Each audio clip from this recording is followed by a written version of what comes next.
Ubaidah ibn Samit radiallahu ta'ala anhu reports that Rasulullah sallallahu alayhi wa sallam said one day when Ramadan had come near, the month of Ramadan, the month of blessings, has come upon you, wherein Allah Ta'ala turns towards you and sends down to you His special blessing, forgives your faults, accepts dua, appreciates your competing for the greatest good, and boasts to the angels about you.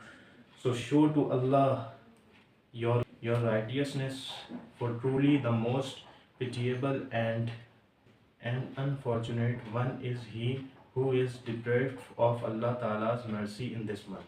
Note, in this hadith, we read about the spirit of competition among the believers, each one trying to do more good deeds than the among the believers, each one trying to do more good deeds than the others. In our own home, I am greatly pleased at seeing how even the women fall complete with each other, the one trying to recite more of the Quran than the others, so that in spite of domestic responsibilities, each one reads half to two-thirds of the Quran daily. Allah.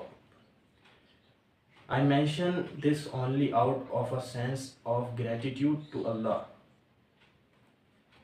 indicating His favor and not to boast of it. May Allah Ta'ala accept their deeds and ours and increase our capacity for good deeds. May Allah give us tawfiq to practicing this hadith and try to recite the Quran more in this month, because the Ramadan is the month of Quran. Allah revealed Quran in this blessed month. And as you see, we have a nights, Shab-e Qadr. So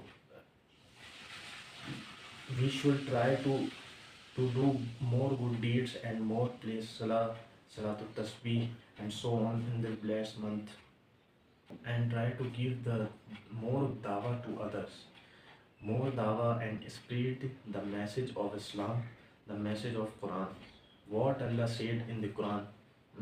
Why Allah gave us this blessed month? Because we become pious, muttaqi. That's why Allah gave this blessed month.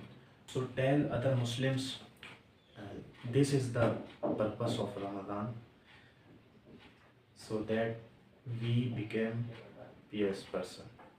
May Allah accept us for deen and our good deeds in this blessed month of Ramadan. Assalamu alaikum.